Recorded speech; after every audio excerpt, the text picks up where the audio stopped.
মোস্তাফিজ দীপু, আপনার কাছে কি মনে হয় যে দুজনের কথাই আপনি শুনলেন, মোটামুটি ইন স্পিরিট দুজন একই কথাই এখানে বললেন আর কি।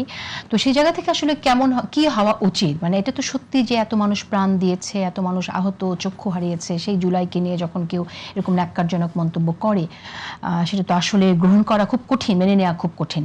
কিন্তু আমাদের প্রচলিত আইনও সেরকম কিছু আসলে শাস্তির বিধান এখানে নাই। কি করণীয় এখানে কি হতে পারে? তাদেরকেই বা অনেক বলছে মানসিক চিকিৎসার কথা, আপনি কিভাবে দেখেন?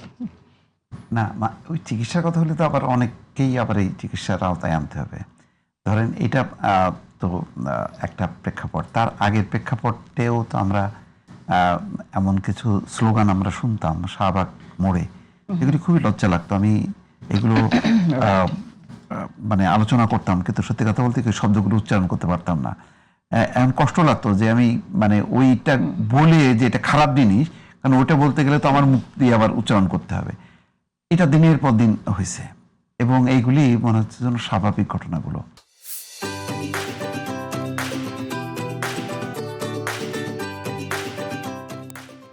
যে ছেলেটার কথা বললেন আম্মার, সে তো একটা সেন্টিমেন্ট সাধারণ না, সে তো একজন নেতা। একজন নেতা যখন নাকি সেও এমন কথা যদি বলে, একটা জিনিসের প্রতিবাদ করারও কিন্তু আপনি ধরেন আপনি আমার সাথে বেয়াদবি করলেন, কোনো গালি দিলেন, আমি কি তার পাল্টা গালি দিয়ে পাল্টা বেয়াদবি দিয়ে উত্তর দেবো? তা তো না, তাই না? আমি এমন একটা কালচার দিয়ে আপনাকে উত্তরটা দেব যাতে এটা একটা শিক্ষণীয় হয়। যারা ছাত্র নেতা, ছাত্র সংগঠন করে যারা, এই যে যেমন আজকে প্রথম শুরুটা আপনি যেটা করলেন যে ছাত্র সংগঠনগুলো এটা ওন করলো না, তার মানে এটা পছন্দ করলো না। তেমনি ছাত্র সংগঠনগুলো যদি তারাও তাদের স্লোগানের ভাষা, বক্তৃতার ভাষা, ফেসবুকে স্ট্যাটাসের ভাষাগুলো যদি শালীন না করে, এখন আপনি যদি এরকম করতে থাকেন না, তখন অন্য পক্ষও কিন্তু আবার তার পাল্টা করবে। তো এইটা তো এই প্রেক্ষাপট। আপনি তো এই যে ধরেন জুলাইয়ের চেতনা, এত মানুষ, এটাকে দেখেন একটা জিনিস হলো এই পক্ষটার দিকটা আপনি চিন্তা করেন। ওরা তো এটা দেখে রাজনৈতিকভাবে, তারা মনে করে যে তারা রাজনৈতিকভাবে পরাজিত হয়েছে, তো সেই কারণে তারা এটা সুযোগ নিয়ে করতেছে, তার পাল্টা উত্তরটা দিচ্ছে। তা আপনি আমি বলি কেন, আমি তো উন্নত কালচার, উন্নত যেই 15 বছরে যে শাসন দুঃশাসন, সেখান থেকে বের করে এনে আমি একটা উন্নত রাজনৈতিক কালচার প্রতিষ্ঠা করব।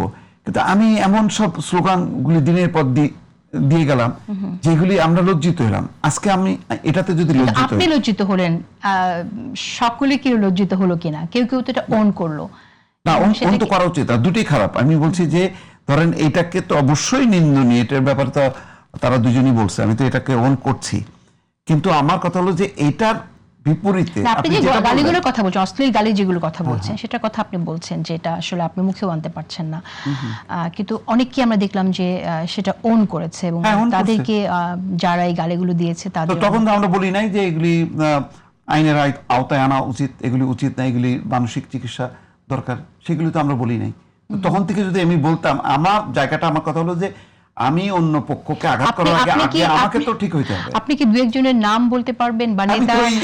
আমি অতজন বলি নাই, যে ছেলেটার কথা বললেন সালাউদ্দিন আম্মার, তার কথাই তো আমি দেখছি তো শাহবাগে তার সেই মানে সেই অশ্লীল স্লোগান দিয়ে উচ্চারণ বক্তব্য দিয়ে তার সামাজিক স্ট্যাটাসে দেখছি।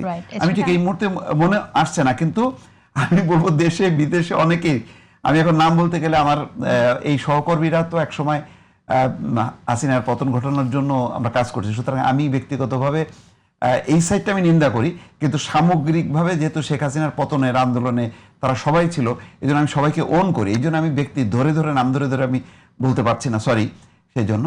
কিন্তু সত্যি কথা বলতে এই জায়গা আমাদের আত্মসমালোচনাটাও দরকার, তাই না? যারা আসলে জুলাইকে ছোট করে দেখছে সেটা আমরা মেনে নিতে পারি না, আমাদের জন্য খুব দুঃখজনক একটা বিষয় হয়ে যেতে দেখা। এই নোংরা ভাবে গালিগালাজ হবে।